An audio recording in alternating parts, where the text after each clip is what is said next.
bilo to najstarije, upola zaboravljeno Vizantijsko carstvo. Vizantija, ta čudesna, zavodljiva reč.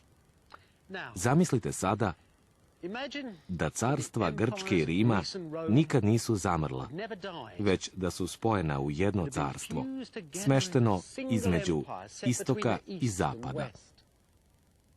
I zamislite da je moguće da je vladare ovoga carstva ubijala rulja na ulicama. Zamislite da su ti carevi sakatili svoje dvorane i decu, ubijali sveštenike i oslepljivali čitave armije osvajača. A ipak su to bili carevi čiji su umetnici stvorili neke od najfinijih, najjedinstvenijih prizora koje je svet ikada video. Vizije neba i zemlje, uzvišenu arhitekturu koju su kopirali svi, od bagdadskih kalifa do papa u Rimu, nemačkih kraljeva i numibijskih plemena. Stvarali vizije nebeskog ustrojstva i svetovne moći, još duboko ukorenjene u savremenom svetu. Na ruševinama Carigrada, baš ovako kako stoji džamija njegovog osvajača, stojimo i svi mi.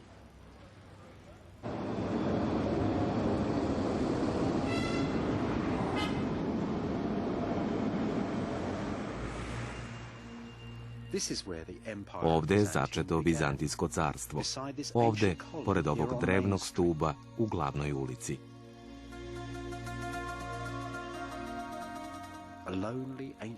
Stuba koji je sad usamljena relikvija u modernom gradu.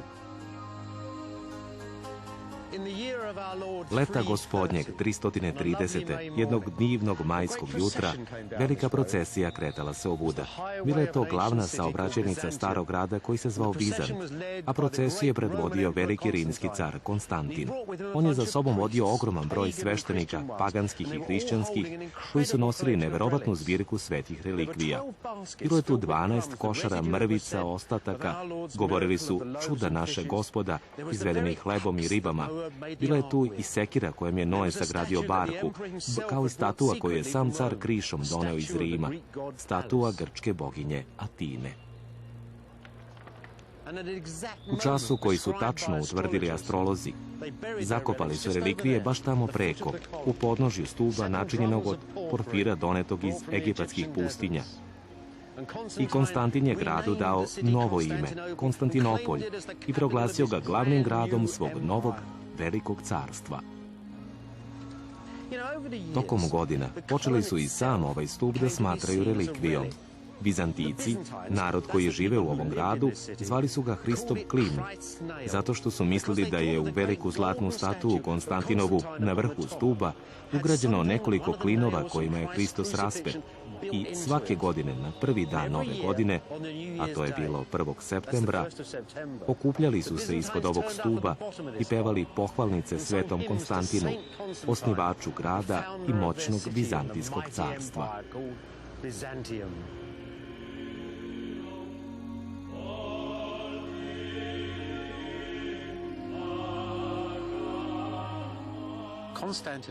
Konstantinopolj je zamišljen da bude centar hrišćanske vladavine na zemlji, centar Hristove vladavine na zemlji.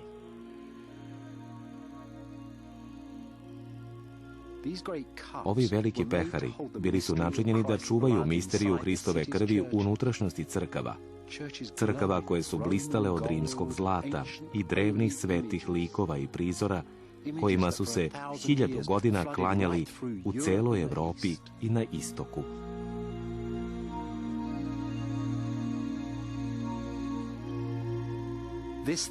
Ovo je onda prva priča o Vizantiji. Priča o tome kako je za samo 2 veka ostvaren san zvani Vizantija.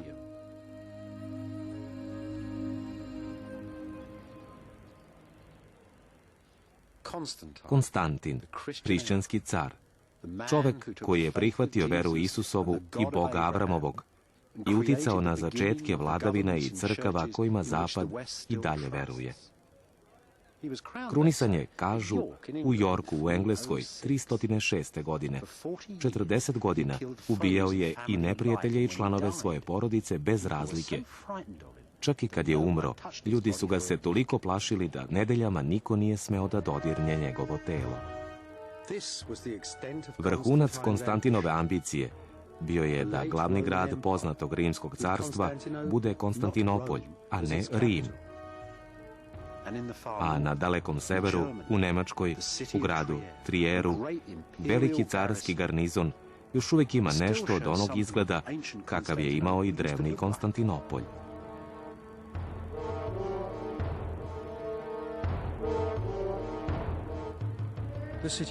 Gradska kapija i dalje čuva glavni put u grad.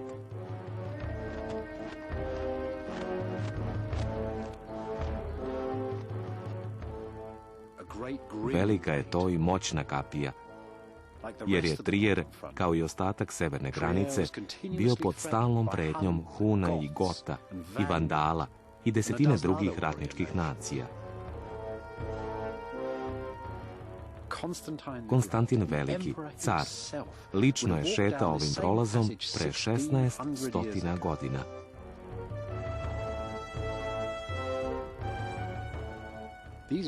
Ovi svodovi i lukovi tipična su arhitektura toga doba.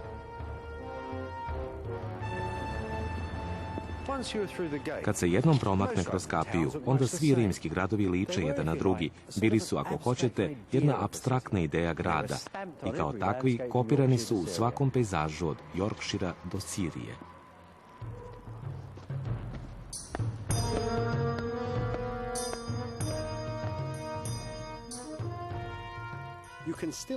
Još uvek možete osjetiti primese njihovog dizajna u stotinama gradova starog sveta, ali i u novom, od Vašingtona do San Franciska. Planeri dalje koriste delove istog starog uzorka. Svi rimski gradovi imali su ulice kao što je ova, široke saobraćajnice koje vas iz sela uvode pravo u srce grada. Ova je u Palmiri, u sirijskoj pustinji. U Konstantinopolju je zvana jednostavno, glavna ulica. Sada ćete vidjeti da se iza svih ovih stubova nalaze redovi radnji, i to sa obe strane ulice. Kasapi, pekari, majstori za pravljenje sveća i zanatlije i trgovci svake vrste. U Konstantinopolju je bilo robe sa svih strana poznatog sveta, Afrike, Kinesa, Baltika i sve je bilo na prodaju. Sad zamislite trijumfalni povratak cara iz rata u kome je pobedio. Prolazi kroz kapiju i stupa na ulicu koju su po naređenju vlasnici radnji očistili i posuli cvećem. Ruže kao kiša padaju na cara, a sa prozora i balkona na vetru lepršaju se šareni ćilimi i prostirke od svile. Ceo grad izašao je da pozdravi cara. Iza glavne ulice su, razume se, gradske kuće, sluge, vojnici, narod. Bilo je tu krčmi, bordela, svega. A između ovih umetnute bile su one ogromne građevine koje je Konstantin morao da sagradi da bi grad i zaista mogao da se nazove rimskom prestonicom.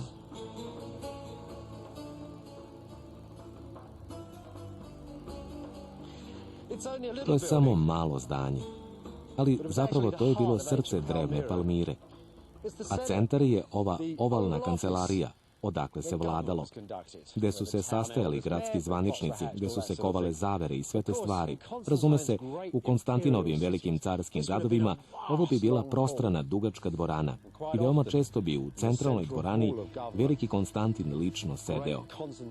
Otprilike na mestu gde sad stoje oltari hrišćanskih crkava, jer je to praktično isto zdanje. Godine 360. Konstantinov sin sagradio je veličanstvenu crkvu u Konstantinopolju. Bila je posebno sagrađena samo za ceremoniju carevog pričešća. Odmah tu, u susedstvu, isti pobožni carevi sagradili su trkalište, hipodrom. Na ulicama se još uvek mogu vidjeti njegovi ostaci. A ovdje, konačno, oko ovog starog egipatskog obeliska, može se otkriti nešto od atmosfere drevnog Konstantinopolja, srca stare Vizantije. Ovaj kamen je kao džinovsko ogledalo, jer pruža odraz sveg života koji se nekad oko njega odvijao. Tu su car i njegova porodica. Evo Konstantinović naslednika kako dolaze u carsku ložu da daju znak za početak trke dvokolica. Tu je obelisk na sredini trkačke staze i dvokolice takođe, njih 8, gde jure uporedo. Potrebno je mnogo sreće da se pobedi. Međutim, ovo mesto nije samo trkalište. Ovde je narod sretao svoje careve. To je atmosfera i prostor u kome 100.000 ljudi urla kad im se predstavljaju novi carevi i kad se zarobljenici iz ratova vođenih u inostranstvu dovode i bacaju u prašinu pred carskom ložom. To je stari parlament, pravo srce Vizantije. A ova scena tu, gde je ranije viđena? Pogledajte je pažljivo. Car je sa svojom porodicom u sredini, kao Bog. Oko njih stoje vojska i dvorani, baš kao sveci. Ispod njih su, preklinjući za milost, vizantijski neprijatelji, prokleti. To je veličanstveni strašni sud ovde na zemlji, u kome car igra Boga. Suštinski, ovo znači da car donosi veselje i harmoniju. Pozornica trkališta, sreću i pobedu. Ovo je centar sveta, prikaz, moglo bi se reći, raja na zemlji. I tako bismo, ako otvorimo kapije palate koja je nekad stajala pored hipodroma, uistinu otvarali zemaljske dveri raja.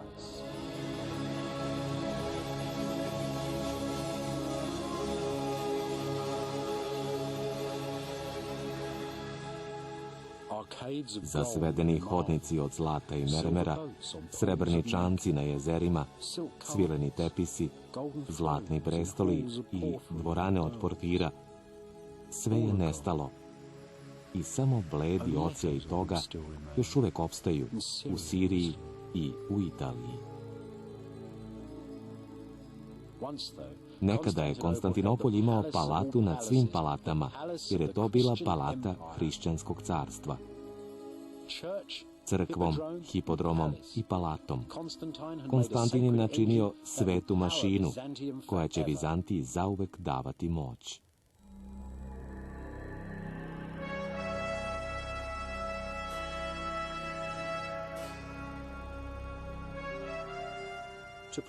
Da bi zaštitili sveti grad Konstantinopolj, vizantijski carevi su oko njega izgradili najveće gradske bedeme na celom svetu. Armije koje su kontrolisale život miliona ljudi prolazile su kroz ove kapije, a kroz njih su izlazili i proizvodi carstva.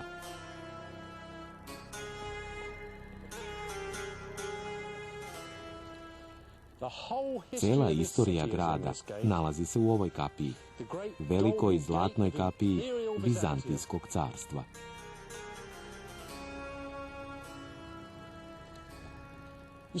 Vidite onaj veliki luk visoko na vrhu?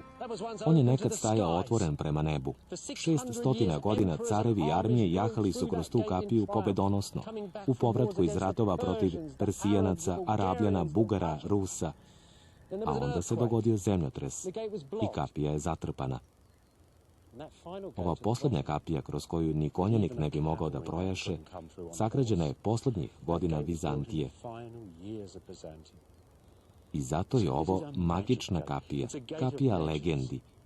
Kažu da su njena drvena krila bila presvučena zlatnim pločama po kojima je dobila ime.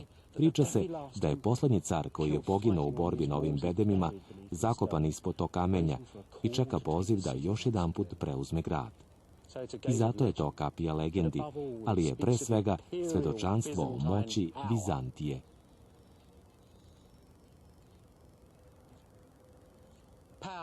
Moći da kontroliše nebrojene živote. Ima na hiljade blokova u ovoj kapiji i svaki od njih, svaki najmanji znak na njima, načinjen je rukom nekog pojedinca. Bezbroj ljudi provelo je život praveći milione ovih blokova da bi se sagradio čitav Konstantinopolj.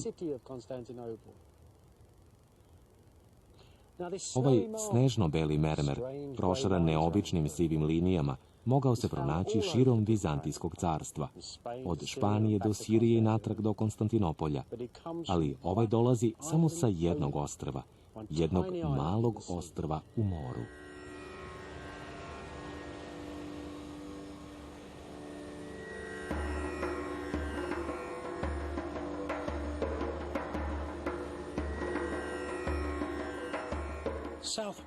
Jugozapadno od Istanbula, na 3 dana plovidbe drevnom galijom sa robovima kao veslačima, stiže se do ostrva Marmara, čije samo ime znači kamen.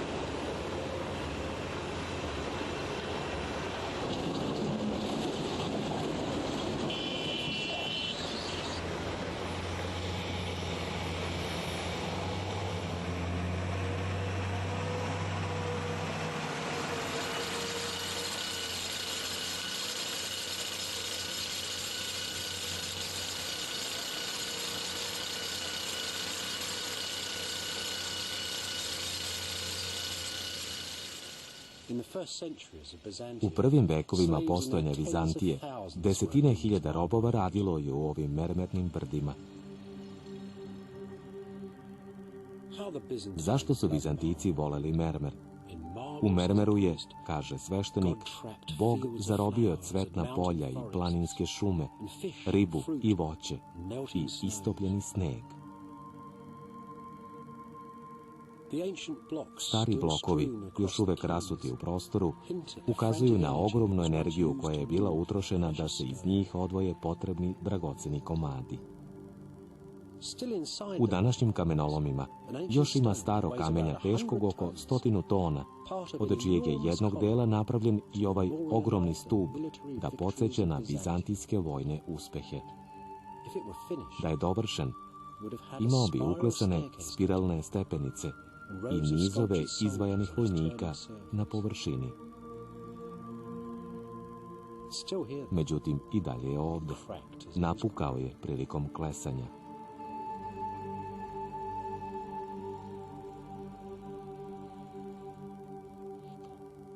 U davna vremena ovi kamenolomi su se zvali kamenolomi Majke Božje. Mogli su isto tako da se zovu i kamenolomi Majke Konstantinopolja. Ceo grad je izgrađen ovde i bio je to preuređeni grad, što znači da se odavde nisu slali obični blokovi, već se sve ovde dovršavalo. Redom kako su dovršavani, svaki pojedinačni blok bio je označen, imao je svoje tačno određeno mesto u svakoj zgradi u Konstantinopolju. Ovaj bi, na primjer, bio na samom vrhu zgrade koja bi izgledala kao rimski hram.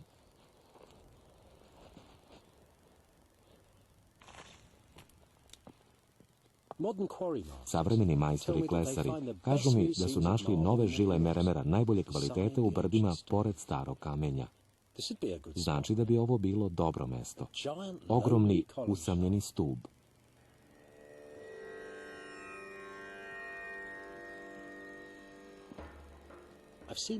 Video sam isti takav oblik, takozvano paunovo pero, uzorak reza, kako leži na glavnoj ulici starog Istanbula.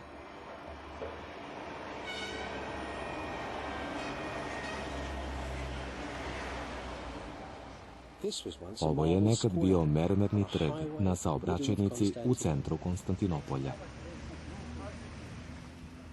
Mislim da danas Turci u Istanbulu ne cene mnogo stare vizantijske pobede, a ipak ovde su i dalje neki delovi tog velikog memorijalnog stuba, koji je stigao čak sa Marmare. Duhovi carskih armija još obitavaju na mestima kojima su paradirale kroz grad.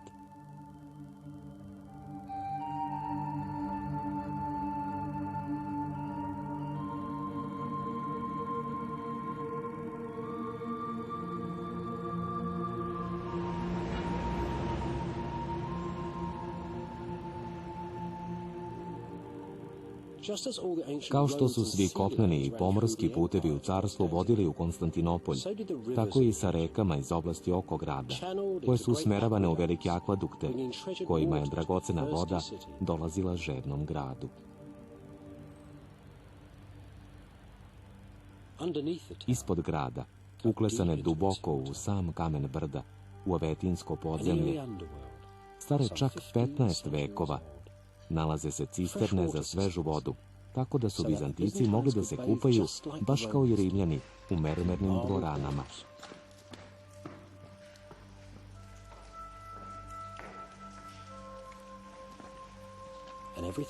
A sve je napravljeno zapanjujućom tehnologijom još iz vremena starog Rima.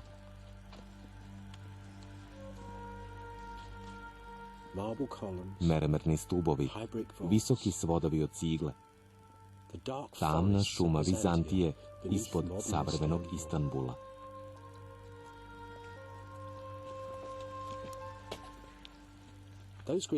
Ta grčka slova, uklesana vrhom tleta u stub, znak su kamenoresca sa Marmare.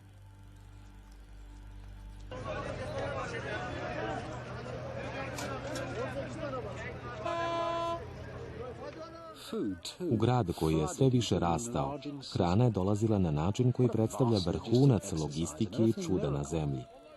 I njome se snabdevalo 500.000 stanovnika Konstantinopolja, koji je tada bio najveći grad u Evropi. I sve, razume se, ručno. Industrija hrane nije postojala i sve se prevozilo zaprežnim kolima i čamcima. Najkvalitetnija riba, verovali su Vizantici, lovila se kod careve palate, u vreme između pojavljivanja Plejada i zalaska krvavo-crvene zvezde, Arktosa.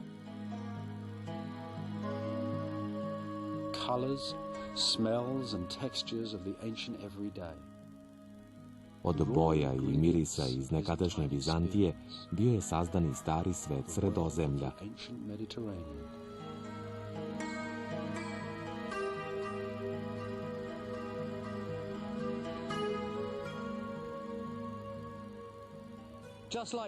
Baš kao i stanovnici današnjeg Istanbula, Vizantici su voleli svež hleb i sveže povrće. Hleb su, odnosno žito od kojeg je pravljen, donosili iz svoje egipatske provincije. Povrće su uzgajali sami, u malim baštama uz same gradske kuće i na poljima koja su se kilometrima prostirala oko grada. A nešto od toga evo postoji danas i manje ili više gaji se isto što i nekad. Pogledajte beli luk, crni luk, mirođiju koju su koristili da začine ribu, a posebno one jake žute riblje čorbe koje su tako voleli. Ovo je, reklo bi se, vizantijski ekološki raj. Ima 3 ili 4 različite vrste useva. Tu su razne salate i kupus, metvica, povrće i začinsko bilje svake vrste i sve raste zajedno i izdašno. I povrh svega toga, zelena salata da vam smiri stomak. I zato bi seljaci u polju zastali na trenutak da isprave leđa i pogledom isprate gospodare Vizantije, te velike stvaraoce istorije pri odlasku ili u povratku u grad, također mogli s razlogom da pomisle, pa i nama je sasvim dobro. Ekonomija u Vizantiji bila je zasnovana na klasičnoj mediteranskoj ishrani, koja se sastoji od vina, žita, sira, povrća i maslina. Maslinovo ulje je bilo glavni trgovinski artikal. Bilo je to gorivo koje je pokretalo Vizantiju. Davalo je svetlo ulicama, kućama i svetionicima. Podmazivalo je zaprežna kola i lečilo ćelavost, a koristilo se i za kuvanje. U prvom veku njegovog postojanja ulje je u Konstantinopolj stizalo uglavnom iz severne Sirije. Ovo je divna stvar. To je deo vizantijske industrijske tehnologije. Fabrika za pravljenje maslinovog ulja. Ovo je čarobno mestašce. Pokazat ću vam kako radi. Veoma je logično. Masline se beru sa drveća, stižu tim malim sokakom na kolicima, sipaju se ovamo kroz prozor i padaju kroz to amo dole. Odatle se vade i stavljaju u mlin. Ovo je velika presa za ceđenje ulja. Vidite ovaj kolut? Bilo su 2 takva i postavljena su jedan pored drugog, sa granom između njih. A 4 ili 5 ljudi guralo ih je u krug s polja i masline, kože i koštice pretvarale su se u kašu. To se zatim vadilo odatle i stavljalo ovde, u ove krugove. Ova stvar ovde u zidu držala je veliki balvan. odozgo je visio ogromni kameni valjak. Onda se lagano on spuštao u gustu kašu od maslina i ulje je curilo dole, u ove rezervoare. I to nije kraj, jer iako je hladno ceđeno, to u ovom trenutku još uvijek nije čisto ulje. Zato su ga vadili odatle i stavljali u rezervoar ovde. U ovom rezervoaru je već bila voda, tako da kad ga sipaju unutra, ulje isplivava na površinu, a sve nečistoće padaju na dno. A vidite li ovaj mali žleb ovde? To je ključni deo, jer odatle iz rezervoara s nečistoćama teče najčistije ulje dole u ovaj rezervoar. I eto finog, bistrog, maslinovog ulja za vizantijske trpeze.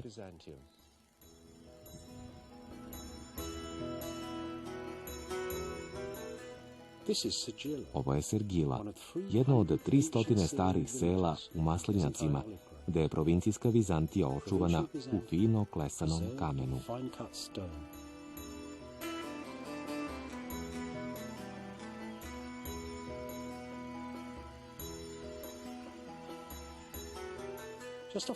Odmah pored glavnog trga nalazi se javno kupatilo, preteča turskih kupatila.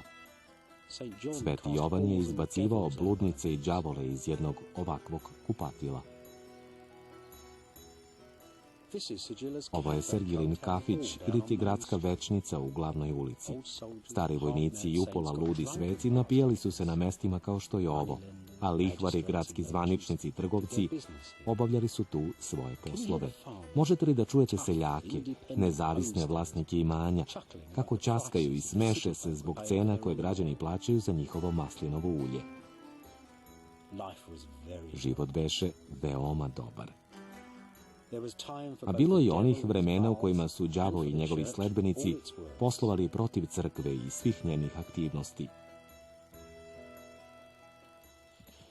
Da ste mogli da naiđete ovom stazom pre 15 vekova na dan 1. septembra, bili biste u masi sa hiljadama ljudi koji su vikali i pevali himnu Bogu.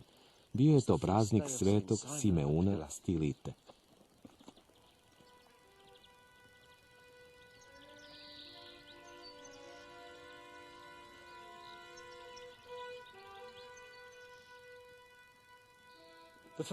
Prvo mesto do kojeg je ova procesija stigla bila je ova velika krstionica. 10.000 ljudi, čitavi gradovi, kršteni su u ovoj odaji u jednom danu i posle toga izašli su napolje, slaveći Gospoda i krenuli ka crkvi sveca.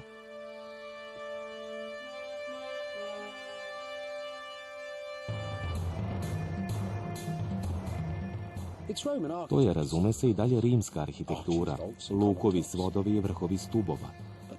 Ali tu su sada takođe i hrišćanski krstovi. Drevni oblici se pretvaraju u nešto drugo.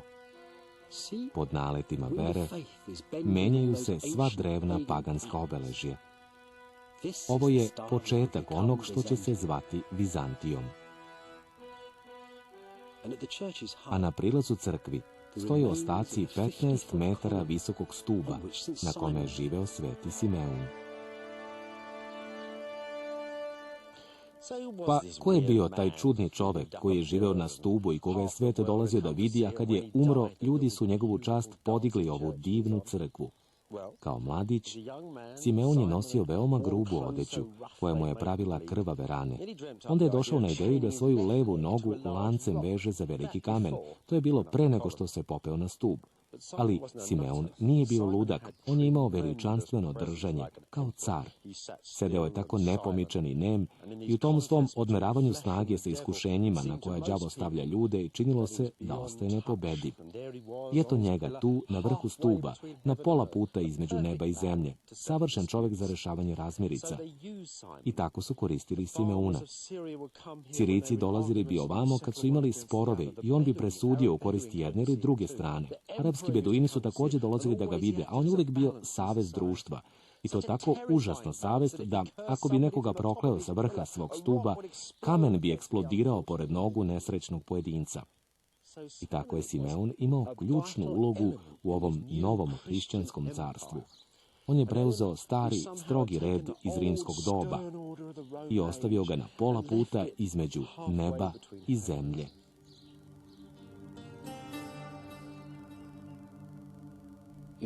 U istočnom Sredozemlju, u toplom srcu paganskog sveta, prvo hrišćansko carstvo, Vizantijsko carstvo, našlo je svoje uravnoteženje. Tu se dobro živelo, bogato, i vladali su mir i izobilje.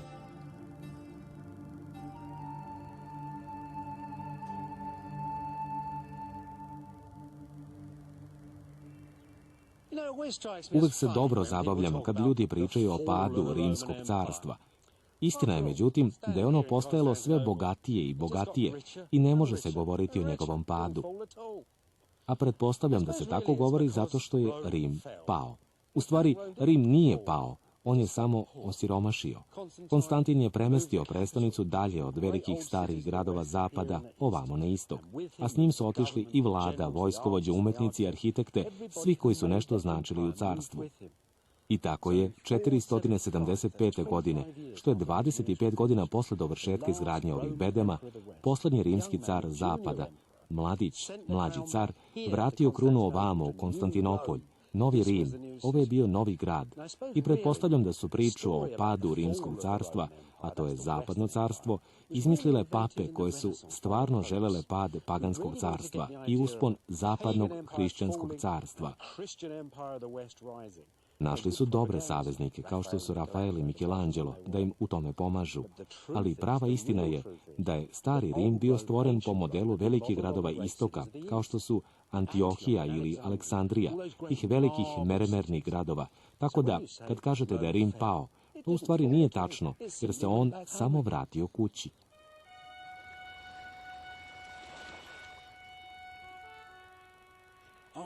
Kad je poslednji car Zapadnog carstva sišao sa prestola, Vizantija je izgubila većinu svojih evropskih provincija. Mada je to trajalo samo jedan vek. Do 555. godine potpuno nove vizantijske armije već su uspjele da povrate neke od njih. I u severnoj Italiji, u Raveni, ostavile su u ovoj crkvi triumfalni ukras kao sećanje na postignuti uspeh. Za sve to zaslužan je Justinijan, koji je 200 godina posle Konstantina potpuno obnovio Rimsko carstvo. Priča se da je Justinijan bio blag i pristupačan i da nikada nije pokazivao ljutinu, već je najtišim glasom mogao da naredi smrt hiljada.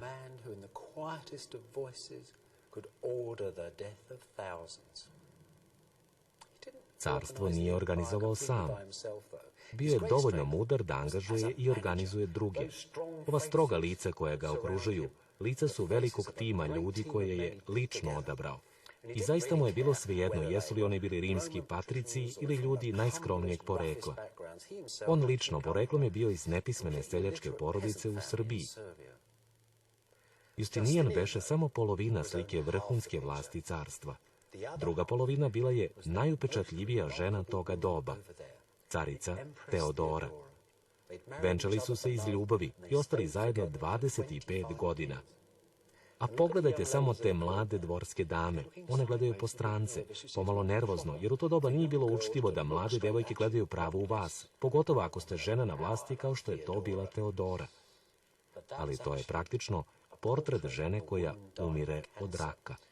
Jedva 2 ili 3 meseca posle dovršetka ovog mozaika, Teodora je bila mrtva. Justinijan je vladao još 20 godina. Nikad se ponovo nije oženio i odlazio na Teodorin grob i palio sveću sve dok sasvim nije ostario.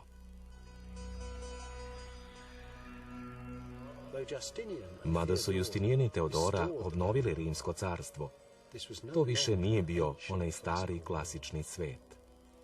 Živjeli su u drugo doba. Govorili su istočno-grčkim umjesto rimskim, latinskim i svet posmatrali na sasvim drugačiji način.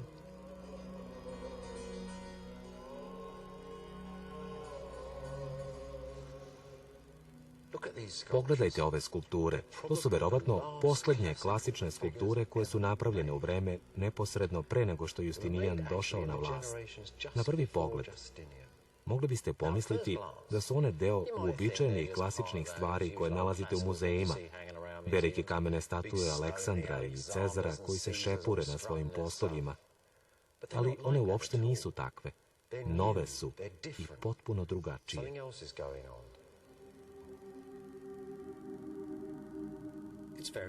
Urađene su jednostavno, veoma realistično na neki način. Sitni rezovi i jedan dan stara brada, lako isklesana u tvrdom mermeru, treba da naglase prolaznost. Ovi ljudi su zamišljeni, tužni i prilično mudri. Na kraju, zar im nisu njihovi sveci i biskupi govorili da je život i materijalni svet samo iluzija? I zato, prirodno, ove statue se ne razmeću snagom i moći kao Aleksandar ili rimski carevi. One nisu herojski prikaz kože i kostiju i napetih mišića. Svaki čovek stoji u sredini svog ličnog unutrašnjeg prostora koji posjeduje i odatle gleda napolje, iz duše prema nebu.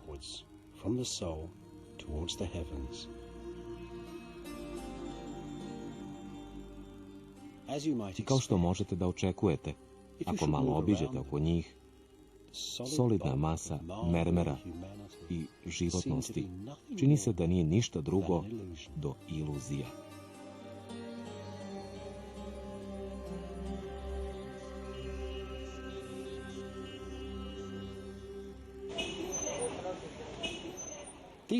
Ovi sasvim novi ljudi, međutim, bili su također pametni i inventivni. Mnogi njih su bili privučeni ovamo, u samo središte carstva. Većina najumnijih ljudi bila je smeštena u ove sokake i stanove koji su okruživali dvorski kompleks u Konstantinopolju. Bili su to ljudi koji su ovamo stigli iz svih krajeva carstva, da na dvoru potraže slavu i bogatstvo. Iz Španije, Egipta, Sirije, bilo je tu matematičara, pravnika, doktora, naučnika, mađioničara, alhemičara, divnih ljudi svake vrste i zanimanja, i svi oni živjeli su zbijeni jedni uz druge u ovim uskim uličicama. Godine 520. i 530. veliko je uzbuđenje zavladalo u ovoj jedinstvenoj zajednici. Justinijan i Teodora su planirali da sagrade nove palate i crkve, kakve svet nikad nije video.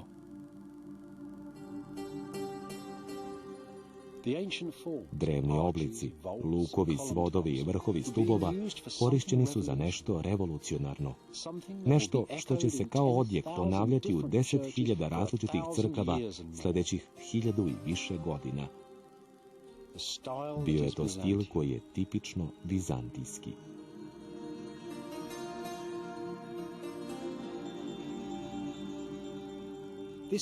Ova crkva na obali mora, smeštena odmah pored palate, bila je sagrađena za neke od Teodorinih omiljenih sveštenika. Verovatno je to delo izvesnog Antemija, čuvenog lekara i matematičara. I upravo ovde je počeo taj stil.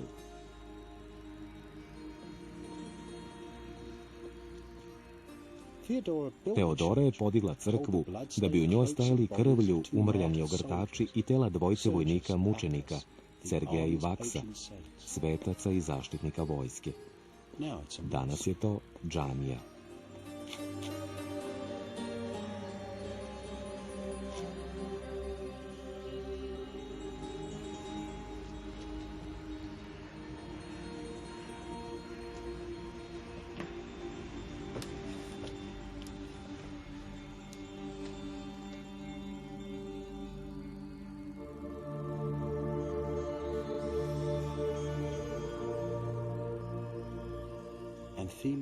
Antemijev suptilni šestar promenio je sve uobičajene oblike.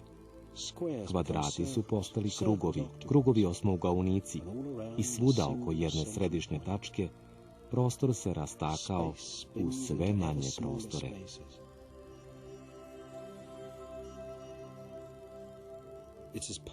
Sve je tako savršeno misteriozno, kao najfiniji prirodni kristal, jer kao da zidovi i stubovi nisu ništa drugo do iluzija.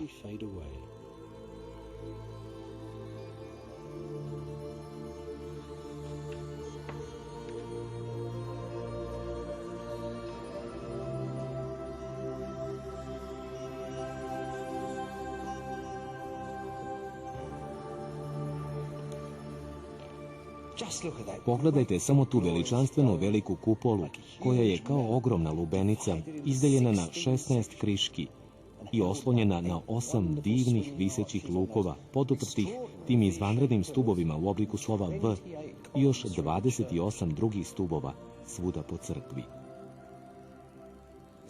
Sve je kao velika mreža od kamena i cigle prebačena preko ovog središnjeg prostora, ovog čudno misterioznog prostora određenog za carsku pričest. To je divno arhitektonsko delo koje rešava svu silu problema koje oko ne može da vidi. Vidite ove donje kupole, vrše strahovit pritisak, tako da u zdanju postoji sila koja teži da napolje istisne podnožje i sruši celu građevinu.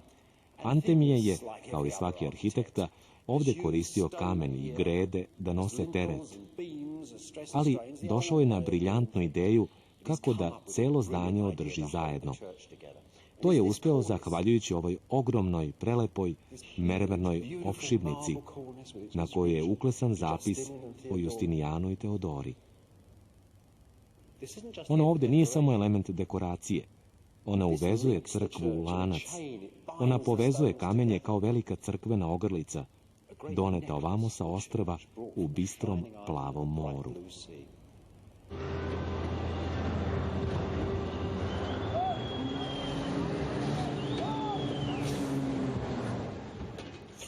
Tokom cele Justinijanove duge vladavine, kamenolomi na Marmari radili su punom parom i odatle je stizalo kamenje za gradnju carskih crkava. Mnogo se gradilo. Crkve su građene svuda po carstvu. Ali najveća od svih bila je nova crkva za carsku pričest u Konstantinopolju. Za nju su majstori u kamenolomu klesali sve veće i veće verzije Antemijeve pametne vezivne opšivnice. Evo dela jednog od tih kamenih lanaca u izgradnji i ovde je njegova tajna.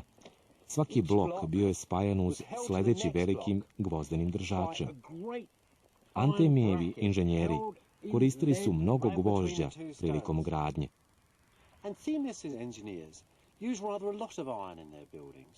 A to je deo čitave nove serije tehnika koje su im omogućile da misle smelije i hrabrije od arhitekata pre njih. Zbog toga je Justinijan lično zamislio i zatražio da mu izgrade najveću kupolu koju je svet ikad video. I tako su misteriozni tovari čarobnog mermera sa svih strana carstva sada zaplovili morima i stizali u sveti grad Vizantije da budu okupljeni u građevini za carsku pričest. Ovo je ostvareni san, vrhunac sveokupnog tadašnjeg inženjerstva, živi okvir, izgrađen molitvama i pragmatizmom, da drži najveću kupolu koju je svet ikad video. Ovo je, međutim, bio samo spoljašnji deo svetog prostora. Unutra se dizala zanosna šuma stubova, zidovi, staklo, zlato i mermer, svetlo i tama, čini se da pred tim i iluzije blede.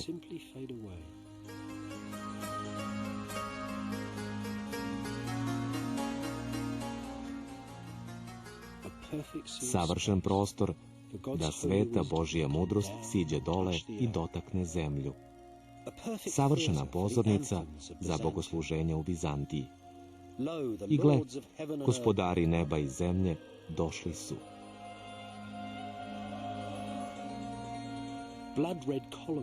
Krvavo crveni stubovi od egipatskog porfira, kako se pričalo, uzeti su iz jednog drevnog hrama. Vrata crkve izgrađena su od drveta sa Noeve barke. Bronza na zdanju poskidana je sa hrama boginja Artemide, jednog od 7 čuda paganskog sveta.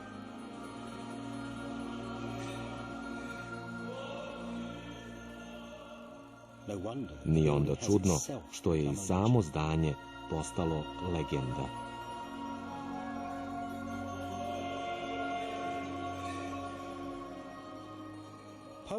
Pesnici su govorili da je crkva u stanju da obuhvati raskoš smiraja sunca i veličinu kamenoloma, boje svih ptica i riba i drago kamenja, sve ustrojstvo i iskustva svakidašnjice tog starog sveta, pomaljanje svetlo-crvene zvezde Arktosa.